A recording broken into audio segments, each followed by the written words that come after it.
Our third speaker for the day is Mr. R. Chandrashekhar, President of NASSCOM. He has previously been the Secretary in the Department of Telecommunications in the Ministry of Communications and Information Technology of the Government of India. He has made significant contributions to the IT and telecommunications sectors in India.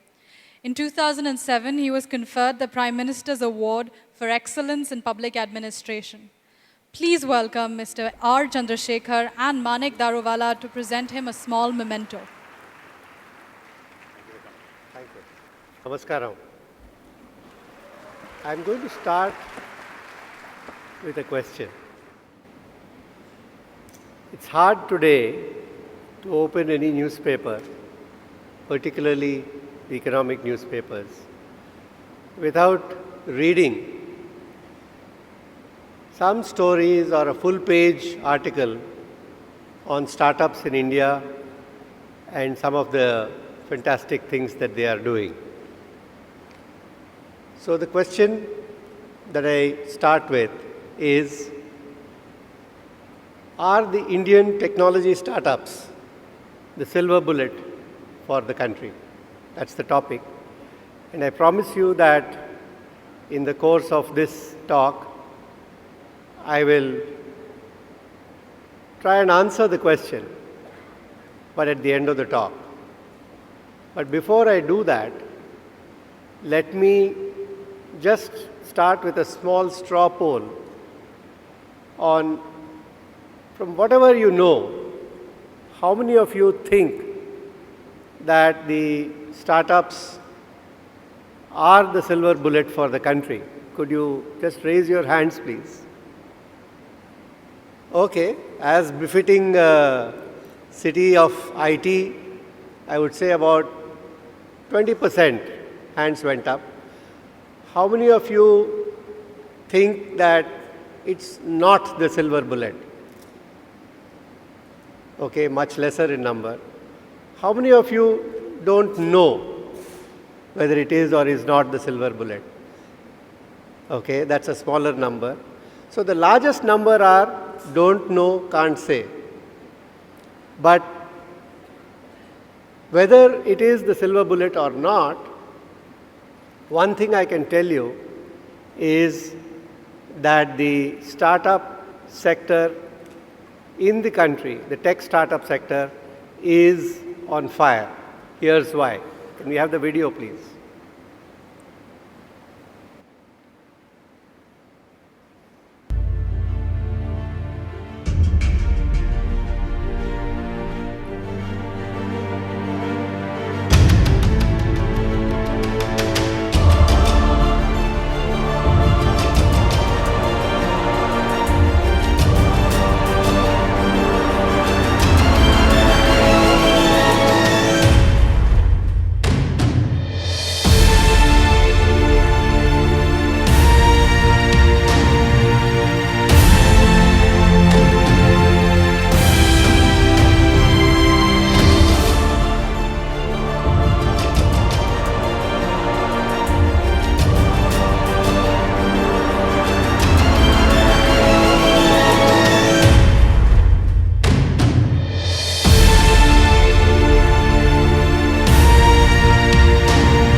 Unfortunately, like all of you, I could not see the video.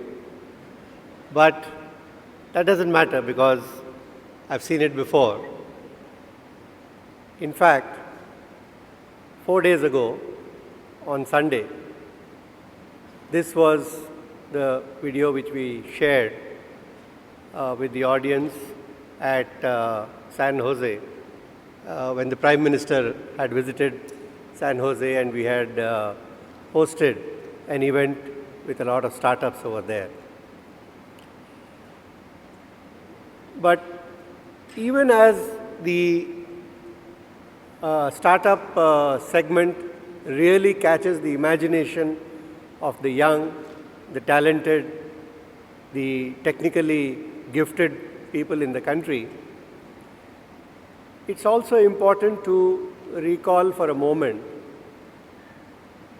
the edifice on which this has been built. Over the last 2 decades, the country has seen and Hyderabad has seen the growth of the whole IT industry. That was long before startups became a fashionable phrase. Today we have a $132 billion industry, 146 if you count e-commerce. And it has a major contribution to the national economy, inching towards double digits and has become the calling card of the country all over the world.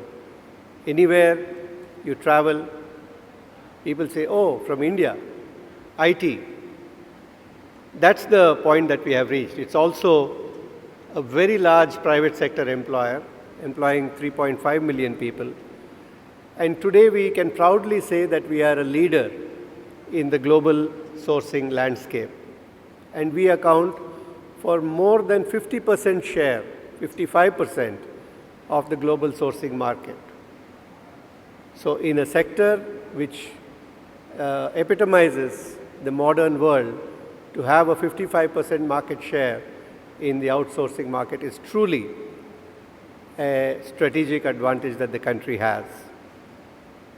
That's the past, and I won't dwell too much on that, and this is where I will stop as far as the past is concerned. But today, the new segment that is getting added and which is proving to be a very powerful complement of this industry is the startup ecosystem, and which is being spurred and which is driving innovation. Increasingly today, India is becoming known not just as an IT hub, but also as an innovation hub. And today it comes at a time when all the large companies which are servicing global clients, 95% of the Fortune 500 companies work with Indian IT companies. The Indian IT industry keeps them competitive. And today they are asking for more than IT. They are not satisfied with IT anymore. They say, tell us how we can transform ourselves. Tell us how we can actually transform our entire organization and deliver new value to our customers. That's where the startup industry comes into the picture. Not only has the startup ecosystem been growing rapidly, we were a year ago, less than a year ago, we were the 4th largest. Today, we are the 3rd largest in the world, behind only the US, which of course is way ahead, and then UK. And in a year's time, we will be the second largest in the world. And if you see the rate of growth as we go forward, it's going to accelerate. And while we may feel some satisfaction and derive some satisfaction from being the fastest growing startup ecosystem in the world, the fact of the matter is that we still have quite a long way to catch up with number 1. The whole ecosystem of startups, tech startups, as many of you would know, is driven by venture capital. And we today have as many as 145 active venture capital and private equity investors who are driving this growth. We also have active angels, and these angels are not the ones that you see in heaven, but those who support the startups at a very early stage when conventional equity investors would not even touch them with a barge pole. These are the people who take a bet.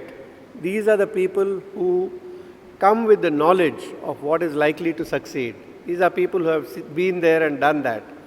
And we have as many as 290, nearing 300 of them.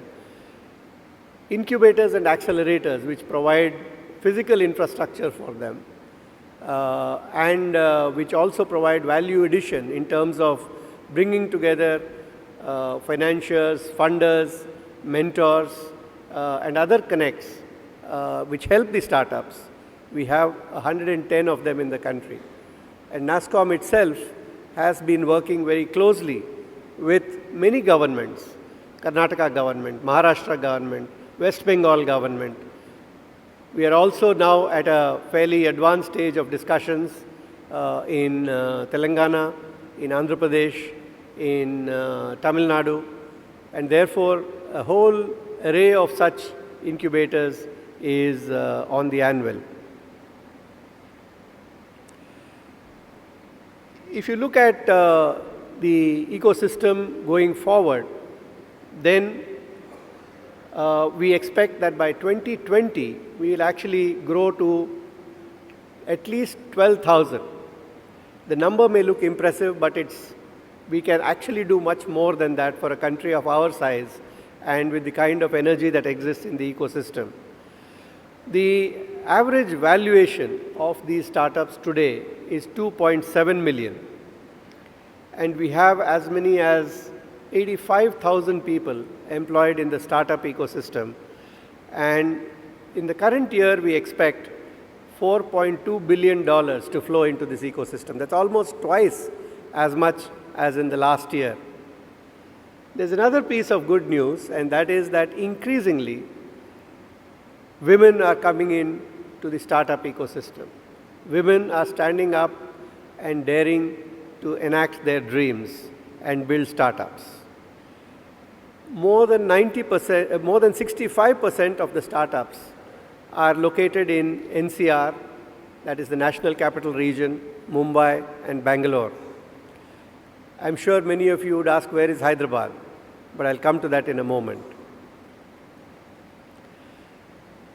What drives this ecosystem and what is increasingly making the youngsters of today, particularly those who graduate from technology institutions and the leading technology institutions, think of having a startup of their own, taking their bright idea, implementing it, and both making an impact on the society and making a fortune for themselves.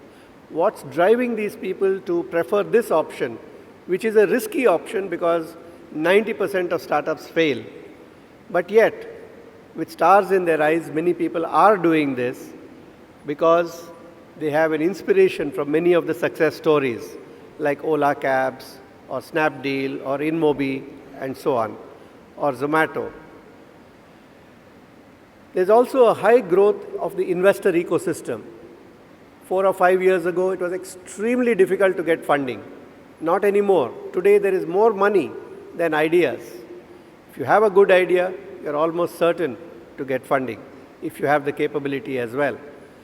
So there's a huge growth in the number of investors.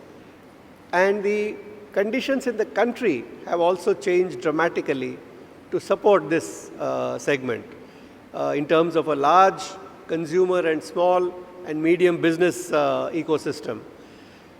Mobile penetration has almost reached a saturation level. If you see, in terms of numbers, it's crossed 1 billion, but there are at least 600 million unique users. And interestingly, out of these, almost 115 million are the smartphone users, and that is increasing rapidly as well. The talent pool, of course, continues to be our strongest calling card, especially given our demographic advantage with 65% of the population being under the age of 35. And the supportive programs of the government in terms of the initiatives relating to startups have also been a big driver. So now if you look at the location analysis, I already mentioned that Bangalore, NCR and Mumbai account for 65% of the startups. The very next in that list is Hyderabad, which accounts for 8%. And there's more good news to follow as to what makes Hyderabad be in a happier situation. I'll come to that also in a moment. And below Hyderabad, we have Chennai and Pune following closely thereafter. So over 90% of the startups are located in the top 10 cities. E-commerce has witnessed the maximum investment. Not surprising, because the way the country has taken to e-commerce is like a duck taking to water. But B2C, that is to the customer, business to customer, there 79% of the investment has gone into that segment, and 21% has gone into business to business. But it's the business to business segment which has witnessed the highest growth in terms of funding, because as you would know, as some of you would know, under the current dispensation, foreign direct investment is only allowed in B2B e-commerce and not B2C. The evolving ecosystem of the venture capitalists, the private equity investors, the angels, the incubators, and supporting networks is really propelling the whole startup ecosystem and sending it into overdrive. Here you find some of the notable names among the venture capital and private equity funds on the first block. The second has the angel investors and networks. You have the Indian Angel Network, Mumbai Angels, Chennai Angels, Hyderabad Angels, and the Angel Investment Network, and TIE, the Indus Entrepreneurs. But in terms of the support ecosystem, there are 4 elements. The first is the incubators and accelerators that I talked about. Not only those that NASSCOM has set up, not only those that the government has set up, but also accelerators set up by Microsoft, by Target, by a few others like Chiron and T-Labs. There are a whole lot of events today which also support this ecosystem, bring them together, and bring all this diverse set of people together where ideas take shape. You have to actually visit some of those events to see the amount of energy, to see the kind of passion which these young people have, and the way that they are bursting and bubbling with ideas. It will give you a completely different feel of what India of the future would look like. Then we have the academic institutions, which are not far behind. Not only the ISB here in Hyderabad, but also many of the IITs and other institutions of advanced studies have also set up such programs. And of course, the banks and the financial institutions, including institutions like SIDBI, have been pretty active in this area. So there are more than 80 such business incubators and accelerators which have already provided seed stage support to 450 startups. And here you find some of the MNC accelerators, some of the private incubators, and some of the public incubators, including institutions like the CIIE of IIM Ahmedabad, the IIIT Bangalore, and so on. And if you look at what the top focus areas of these efforts are, consumer internet is a very big area. Big data and analytics, for which Hyderabad has become a hub. We have our annual Big Data and Analytics Conference in Hyderabad every year. Increasing productivity, which is a major global concern, especially with the global economic downturn. Unified communications and GIS location. These are some of the key areas of focus. So if you look at the domestic conditions in the domestic market, as I was mentioning, the smartphone users have gone up to 140 million by the end of 2014. The number of mobile internet users crossed the number of static mobile users at the end of 2014. And today we have nearly 213 million mobile internet users out of a total of 250 plus million internet users. And the other important factor is that the growth rate of smartphone users is very, very rapid, witnessing really rapid growth of almost 35%. And e-commerce sales are going up by leaps and bounds at a rate of 41% a year. These are absolutely eye-popping numbers and mouth-watering if you happen to be an investor. And if you look at the consumers creating online identity, 300 million are the internet users at the end of 2014, and 63 million people are expected to make purchases online during the current year. So we are really seeing a significant part of the population moving into this zone. If you look at a simple thing like just groceries, we have almost $100 million transactions happening in this space. The time when you went out to buy groceries may well pass in the near future.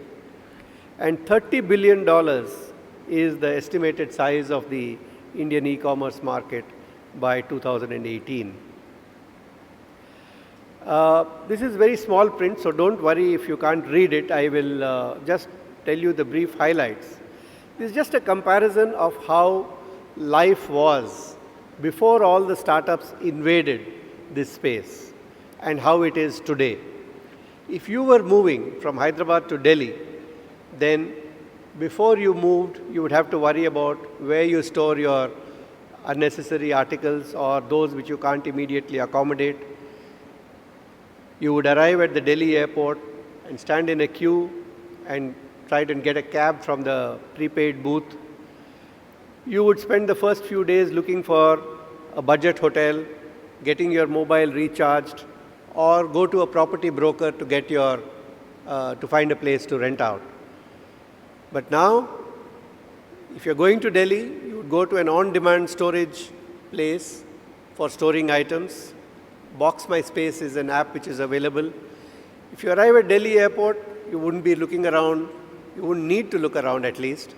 You could use something like an Ola cab or an Uber, though that sometimes raises eyebrows today. And then you wouldn't actually be hunting around with real estate agents. You would be doing all of this online, whether it is booking the hotel or recharging your mobile app using Paytm, for example, or searching for houses online. Similarly, once you've shifted to the new house, you would have had to run around to look for furniture, buy a sofa, or look for a gym. All of these now are supported online. The young people in the family also, in terms of looking for transport, looking for tuition or tutorials, or where you go for classes, all of that is now easily done online, right down to even finding a plumber or an electrician. So many of these things have changed dramatically in the last 3 years or so. So this growth has created significant opportunities for all the associated stakeholders within the ecosystem. Employment opportunities that are getting generated also are huge. I mentioned that 85,000 people are employed today, but that could rise to at least 250,000 by 2020. And the global investors, I think their focus on India has to be seen to be believed. The energy that we saw, the interest that we saw even in Silicon Valley was extraordinary. And we've seen some very large deals. For example, Snapdeal got an investment of $500 million from SoftBank. Foxconn has announced an investment of $1 billion. And traditional businesses also are being positively impacted. So it is not a cannibalization, but actually traditional businesses also are able to ride on this wave, and they are helping some of the traditional businesses to grow. A lot of the startups are also empowering small and medium businesses. Small craftsmen or small businesses sitting even in a village or a small town are being supported through these startups to reach not only the national market, but even the international market. Suddenly, if you have a good product, wherever you may be, people are getting empowered and are able to reach the global markets. A number of different areas are actually covered by these startups. In terms of technology, we have startups in the space of Internet of Things, in big data and analytics, in augmented or virtual reality. A lot of the virtual reality movies that you saw, like Bahubali, at the international level, like Skyfall, all of these are done out of India. Cloud computing is another big area, and I believe that that is going to be a big avenue and a big opportunity within India. We are also seeing a little bit of green shoots in the hardware area, and education tech, ad tech, and health tech are all emerging as key areas for the startups today. There was a study which was brought out by the McKinsey Global Institute last year in October, which I was also a part of that event, which brought out that the impact of these disruptive technologies, the so-called disruptive technologies, social media, mobility, analytics, cloud, Internet of Things, can have as much as a $500 billion to $1 trillion impact annually as an addition to the Indian economy by 2025. That's really huge by any standards if you consider the fact that the Indian economy today is barely at the level the GDP is at the level of $2 trillion. The budget is at the level of $2 trillion. A lot of these cover areas like digitizing life and work, smart physical systems, and new opportunities in the area of energy. And if you look at the 6 key sectors, they account for almost half of this additionality, and other sectors account for the remaining half. But let's look at it not from the point of view of technology. Many of you may not even be interested in the technology, and frankly, that's how today the industry has evolved. People say, I don't care about the technology, I don't care how you do it, what platforms you use. I want to know what is the impact that is going to be there on my business. What's the outcome that you're going to produce? So if you look at power, for example, there is a huge loss, and nobody gains by that in terms of the loss in transmission, the loss due to wastage and leakage, all of which can be significantly impacted by the use of these technologies. Infrastructure, in terms of the kind of traffic that you see on the roads, there's hardly a city where we don't have that problem. And these technologies are helping hugely, whether it is by way of enabling sharing of transportation, whether it is by enabling people not to have to even bother to own a vehicle, but to hire one on demand. If it's available within 2 to 3 minutes of when you need it and where you need it, the need to own one is practically gone. Similarly, in healthcare, many of us who also lived in an era where home visits were common rue the days when it's no longer possible. But now that is coming back thanks to some of these applications.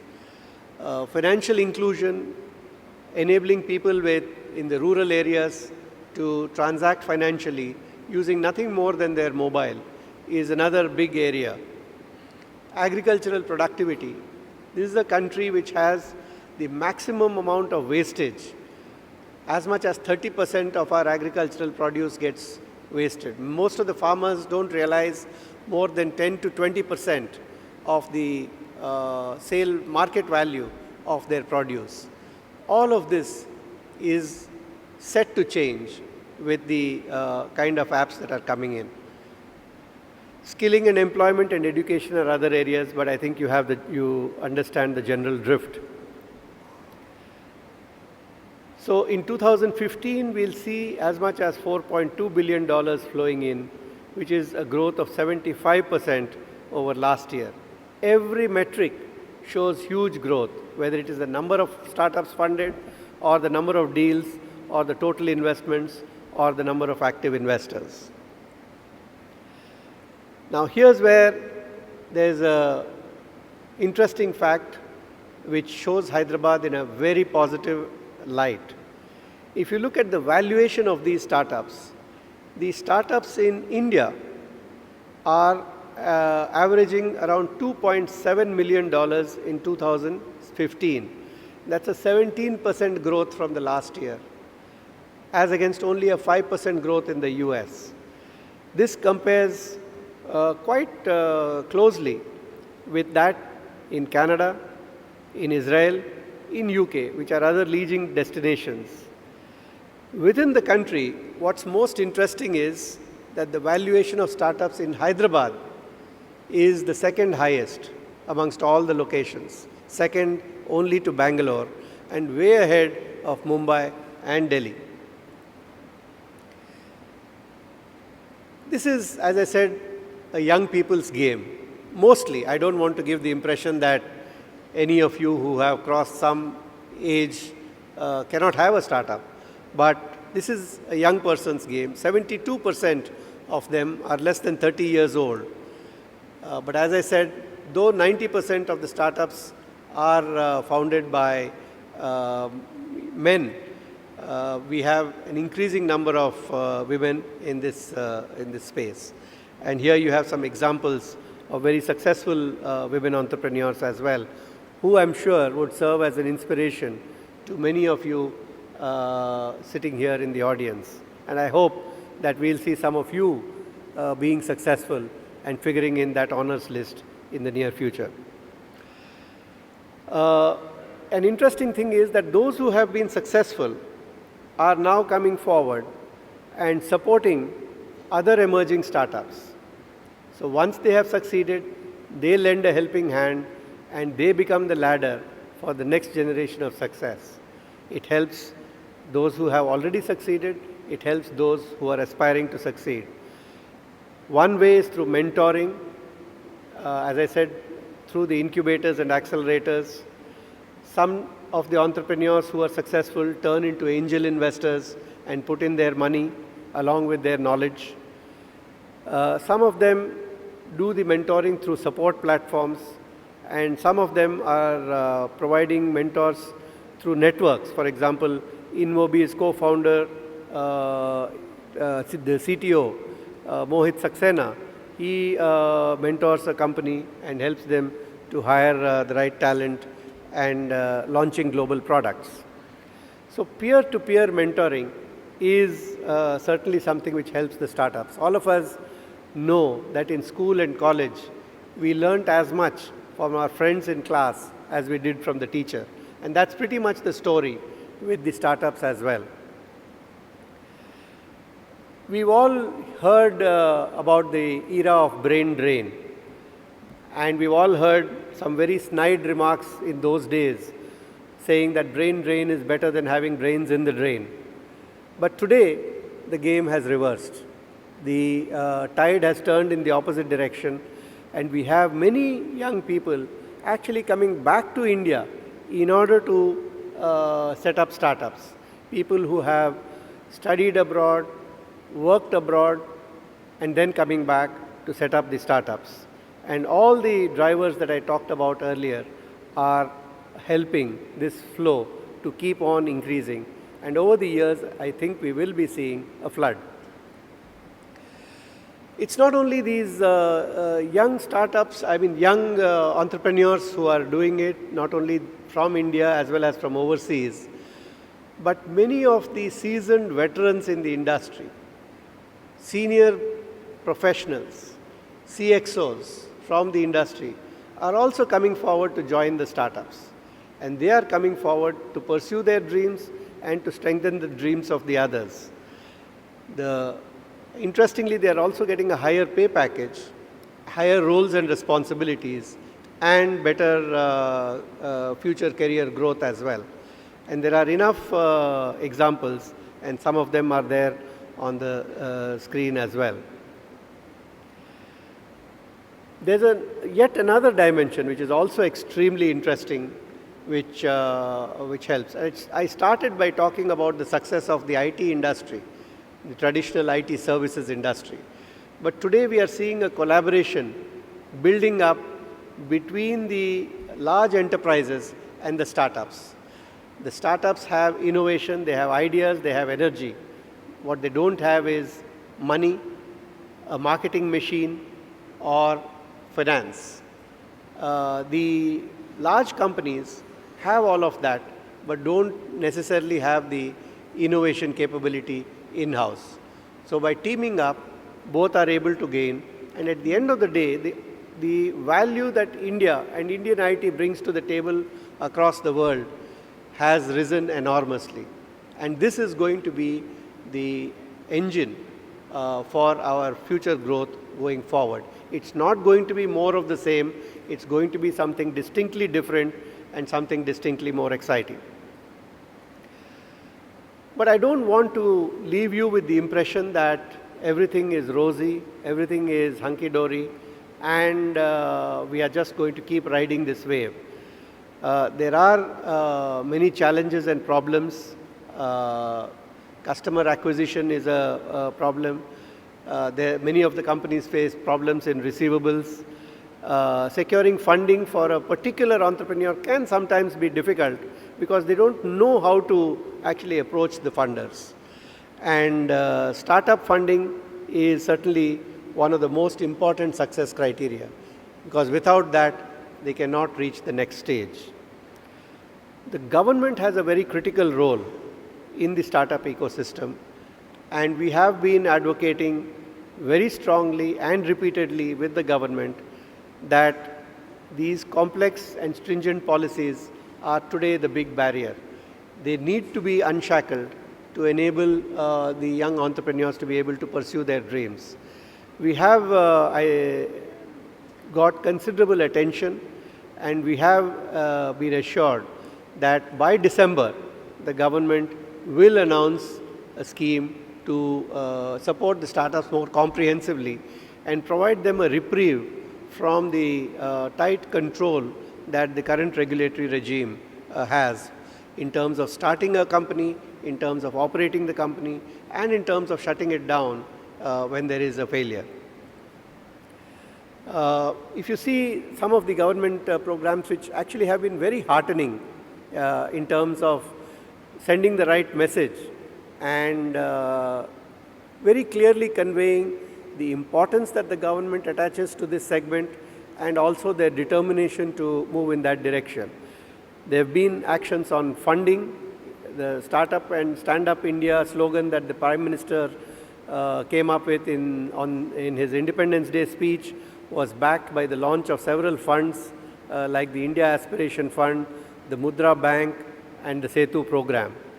A number of initiatives aimed at promoting technology like the Atal Innovation Mission, which is also likely to be formally announced and detailed out in the next 2 months. Ease of doing business, ease of starting a business, I mentioned, was a key area. That is something on which the government has been constantly pilloried across the world. We believe that some efforts have been made in that direction. And finally, in terms of incentives for the startups, the government has started funding centers of excellence, for example, in IoT, one of which we are doing in Bangalore. And many of the state governments have been very proactive. The Andhra Pradesh government, for example, has come up with an innovation and startup policy. Governments in Kerala and many of the other states have also come up with similar policies. So all in all, I think the governments have been very aware of the possibilities and have been proactive in supporting this ecosystem. So the key messages that I would like to leave with you are that we are at the inflection point in the growth of this startup ecosystem, and the whole Indian middle class, the famous middle class, has become a voracious consumer of these digital solutions. And there are many domain solutions emerging. I mentioned some of the areas, and scaling up is happening at an incredible pace. Paytm acquired 200 million customers in just under 2 years. That's the rate at which scaling up is happening, and this is within India alone. And the innovation imperative from global clients is forcing and driving the increase in collaboration and partnerships. And finally, if we are to maintain this trajectory, then there is a need to address the regulatory challenges, and that is something which we all hope that the government, both at the central level and the state level, would follow through in the light of all the announcements that have been made. So I promised that I would answer the question at the end, and I would say that startups can well be the answer to India's development challenges, which have defied solution for the almost 70 years since independence, because they can create leapfrog solutions at a totally different price point, which makes sense. So precisely in the manner in which the mobile revolution swept the country, in 10 years, we had practically universal coverage. The fastest growth anywhere in the world, faster than even China. And solutions in each of the areas that I mentioned can also spread with the same rapidity.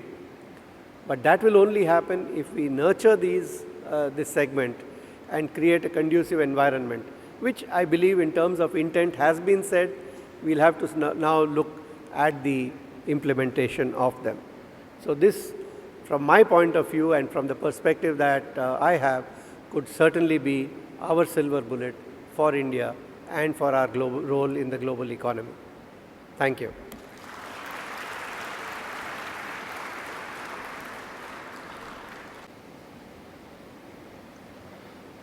Thank you for the talk, sir. I just wanted to know about crowdfunding, and you've not mentioned anything about crowdfunding. Do you think there's any potential in crowdfunding in India?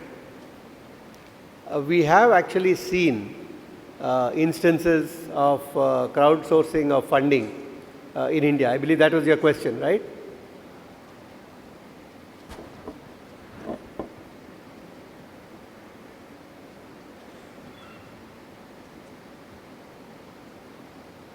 Yeah, so the possibilities of crowdfunding and the regulatory differences, any changes in policy that we could have, because in the US we saw the Jobs Act, and that brought about a lot of funding from the public directly into the equity crowdfunding space. So I'm wondering what India is doing, since you're associated with NASSCOM. Currently, the route for most of the startups has been, after reaching a certain stage, then to go for an IPO, where they are able to mobilize funding from the general public. But crowdfunding through a platform is something that we are now beginning to see, and we certainly have been emphasizing that at the regulatory level, that is something that needs to be supported. But having said that, I think that this should not be seen as a bubble. Most mature or seasoned advisors caution individuals against directly investing in startups which they are not familiar with or aware of, in the hope of making big money. Yeah. Mr. Gandhi. That was a wonderful talk, Mr. Chandrashekhar. Thank you very much. I've already received requests for your presentation to be shared. So if you don't mind, you might want to share it and I'll circulate it to our group. Absolutely. The Very well. presentation Thank you so can certainly be shared. It had a wealth of information which is very valuable. It I gives have, an insight. yeah. I must only add one thing from NASSCOM, that if you reproduce it anywhere, please do acknowledge it. Absolutely. I have 2 points to make. One, I have been intimately involved with one startup that my daughter, her husband and co-founders have done for the last 2 years, right from the time it was set up till today, where it is beyond angel funding and all. The amount of complexity that they have to face with regulations is not something the government really understands. The ease of business, the talk of the ease of business, I'm not very sure they really understand what these youngsters really face. It is horrendous. If it were not for the market and the opportunity this country offers, there's no reason whatever for them to be in India. It is so bad. And despite my continuous assistance to them, I'm fairly certain that they face substantial exposure on several fronts, which is not something they deserve. I mean, if we want the startup revolution to actually happen, to become a reality, this ease of business, that what is being understood by the government should run very deep, and it need a total revolution in the law system, in the regulatory framework system. It's a mighty complex scenario that I'm talking about. I completely agree with what you have said. In fact, the single biggest challenge and hurdle to the continued growth of this segment and its ability to contribute to the transformation that I talked about is this regulatory environment. And I don't think the government understands We it, have, honestly. the government does not understand it, but fortunately, and I will to give them credit where it is due, fortunately, they have understood that they don't understand, which is a very important step. Good. And they have now reached out to the industry saying, look, we don't understand this. Please tell us what you think could be done and what needs to be done. This was the recurrent theme that, that was given by us. It is the theme given by various other people in this ecosystem. This is what the TIE in the US had told the government. And that's the reason why they have said that by December, in fact, there is a date already fixed when they will announce it, they would come up with that scheme. There are some discussions on whether that scheme should be specific for tech startups or for all startups. So those are some of the aspects which are going to be gone into. But I'll just give you 2 examples of issues which were pointed out.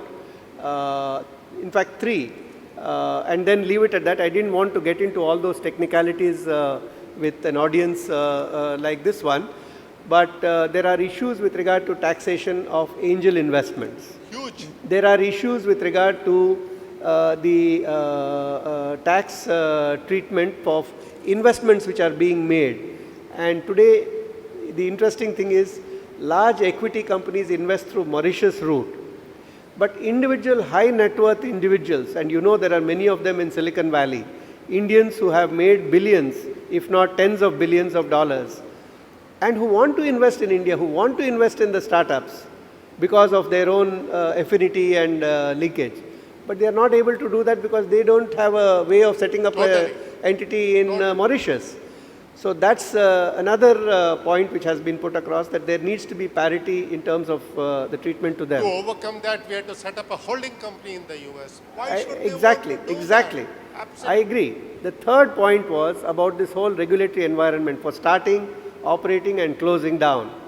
And for each of these, the startups have the same compliance requirements that a large company has. Now, a large company will have an army of 500 people to take care of regulation. The startup has only 5 people, both for regulation as well as for their main business. So clearly, they are not going to be able to do justice to their idea if it's not taken care of. So these points have been emphasized. Let's keep our fingers crossed. I think the really good thing is that right at the level of the Prime Minister himself, he's been driving this agenda. And I am quite hopeful that some good will come out of it. Let's hope so. Thank you very much. Much like Mr. Chandrasekhar's presentation, I see a huge gender parity in the hands up. I can't see a single woman raising her hand, and I'm not taking a question. There you go. One of you ladies in pink, please decide. So your presentation, of course, being NASSCOM, has been largely around IT startups and mobile startups. So I wanted to ask, is there an exception, or have you, in other forms and other startups from the other industry, we don't see any angel investors or private equity funds, focusing, I mean, IT being the dominating industry. Yeah. So if you could throw light on that. You see, why I believe that the IT industry is significantly different from the others is that this is an asset-light sector. There are no assets. So anybody who is funding a company is actually funding thin air. Essentially, they are saying, I am betting on your idea. If it fails, I have nothing to recover because there is no land, there is no building, there is no machinery, there are no merchandise. But for other areas, if somebody is setting up a small business, for example, or if somebody is setting up a production unit, then to a certain extent the conventional financing methods which depend on the value of the assets are also available.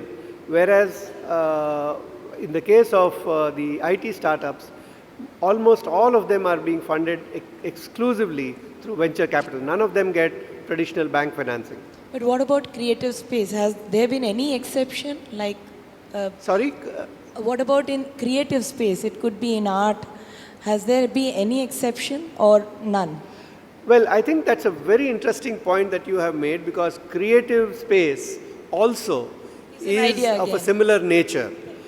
But I think, and pardon me for being a little IT focused, that is my both my profession and my belief. But I think increasingly in the creative space also, technology is permeating a lot of the creative space also, whether you take music or art or anything like that. So if you can, in a sense, combine the two and present yourself as a startup which is bringing together creativity and technology, I think the chances of getting this kind of funding would be far, far higher. The last question comes from a note we've received. Despite Startup India, Stand Up India, the Indian government seems to be in favor of the negation of net neutrality. Don't you think that removing net neutrality will lose a lot of potential that startups provide us with? And isn't this a contradiction?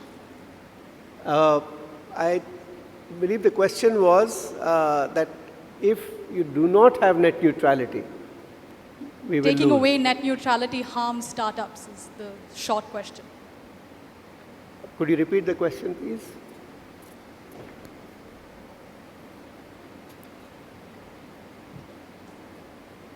Yeah, okay. That's what I thought. Now it makes sense. So the question is that the Indian government seems to be in favor of the negation of net neutrality. I don't think so. If you see the statements emanating from the government, most of them have been in favor of net neutrality. As all of us know, what really set the cat among the pigeons was a consultation paper which TRAI brought out, which gave a very clear impression that they seem to be in favor of making certain compromises with net neutrality in the interests of continued viability of the telecom sector, allegedly. But I think thereafter the responses that were received very clearly demonstrated that any compromise with net neutrality would seriously jeopardize the innovation ecosystem, because if you did not have net neutrality, then a small startup which has a wonderful idea would not be able to reach the customers, because the telecom intermediary would then decide whether they get the access or not. Secondly, it's not only between telecom operators and the startup. Large established IT providers also could form collaborative arrangements with telcos and again prevent new competitors from coming in. The nature of this business is the newer, more efficient, more cost-effective product displaces the old. If you haven't kept up with the times, too bad. You will be swept aside by the wave. And ensuring net neutrality is critical to keep that paradigm alive in the country. And that's why I would urge all of you to also see the response which NASSCOM had given after a lot of deliberation and why every single aspect that constitutes net neutrality was put across as being essential. Thank you very much, Mr. Chandrashekhar. That's all for now.